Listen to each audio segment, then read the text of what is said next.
Saudara, penanganan dugaan kekerasan seksual di Nusa Tenggara Barat yang dilakukan tersangka penyandang disabilitas IWS ditangani serius oleh tim pendamping. Keberanian korban juga membuka kesadaran bila ada korban lain.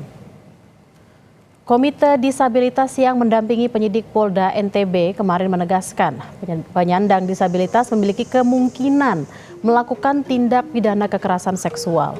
Meski demikian, Komite Disabilitas Daerah NTB akan memantau selama penanganan kasus itu, hak-hak tersangka sebagai penyandang disabilitas terpenuhi. Setiap disabilitas sama di muka hukum, termasuk apakah kemudian disabilitas bisa melakukan tindak pidana? Sangat bisa, sangat bisa. Meskipun dia disabilitas, dia memiliki kemampuan, memiliki kualifikasi untuk melakukan tindak pidana itu. Dan itu bisa dibuktikan karena kalau teman-teman bisa melihat aktivitasnya di media sosialnya yang bersangkutan, dia bisa naik motor sendiri, dia bisa makan sendiri. Sebenarnya kalau teman-teman lihat, bisa main band, main musik, bahkan termasuk menyelam. Sebelumnya polisi menetapkan seorang mahasiswa disabilitas sebagai tersangka kasus pelecehan seksual seorang mahasiswi di Mataram, Nusa Tenggara Barat. Penetapan tersangka ini menjadi polemik setelah tersangka membantah aksi itu karena keterbatasan fisiknya.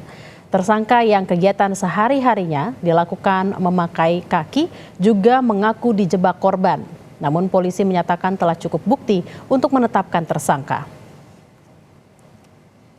Lalu bagaimana penanganan polisi terhadap kasus ini? Kita tanyakan pada jurnalis Kompas TV Fitri Rahmawati di Polda Nusa Tenggara Barat.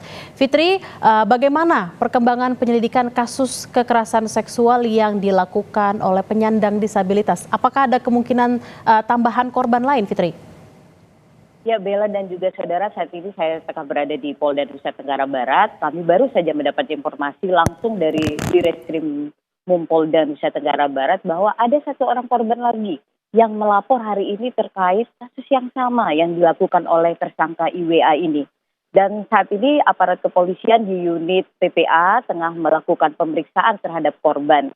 Dan kami juga mendapat informasi dari Komite Disabilitas Nusa Tenggara Barat bahwa banyak juga yang melapor selain satu orang tersangka ini yang sudah resmi melapor. Jadi ada dua orang korban yang telah resmi melapor di Polda Nusa Tenggara Barat ini, tapi juga ada 10 orang korban lain yang juga melaporkan kasus yang serupa, yang mereka laporkan juga pada Komite Disabilitas Nusa Tenggara Barat ini. Dan selain itu juga para korban meminta pendampingan dari Senyum Puan dan beberapa kelompok-kelompok pemerhati perempuan untuk mendampingi mereka. Saat ini ada 10 orang korban yang telah didampingi, kemudian juga dimintai keterangannya, dan juga 2 orang korban yang secara resmi telah melaporkan kasus mereka ke Polda Nusa Tenggara Barat ini. Dan saat ini juga para korban masih didampingi karena mereka masih mengalami trauma. Kemudian ada juga beberapa korban yang menutup media sosial mereka karena khawatir dan merasa dirinya tertekan. Mengingat banyak sekali informasi dari publik yang menganggap mereka melakukan atau memberikan laporan yang mengada-ngada karena melaporkan orang yang mengalami kekurangan atau disabilitas ini. Hanya saja Komite Disabilitas Provinsi Nusa Tenggara Barat mengingatkan kepada publik bahwa kelompok disabilitas juga memiliki potensi untuk melakukan tindakan kekerasan seksual. Artinya posisi KDD atau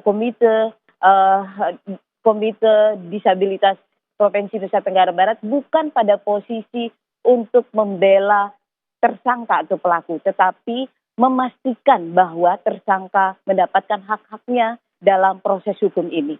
Dan Mona, saya dapat informasikan kepada Anda dan juga saudara bahwa kasus ini telah masuk P19, bahwa sudah semua berkas sudah ada di Kejaksaan. Hingga sekarang Polda Nusa Tenggara Barat masih menunggu laporan dari Kejaksaan Tinggi Nusa Tenggara Barat untuk terus mereka melakukan koordinasi agar kasus ini bisa cepat ditangani dan ada titik terangnya. Demikian, Mona. Sudah ada 2 korban yang melaporkan ke polisi dan ada 10 orang yang sudah didampingi. Kita akan nantikan bersama apakah 10 orang ini juga akan melakukan pelaporan kepada polisi juga. Terima kasih Fitri Rahmawati langsung dari Polda Nusa Tenggara Barat. Selamat bertugas kembali.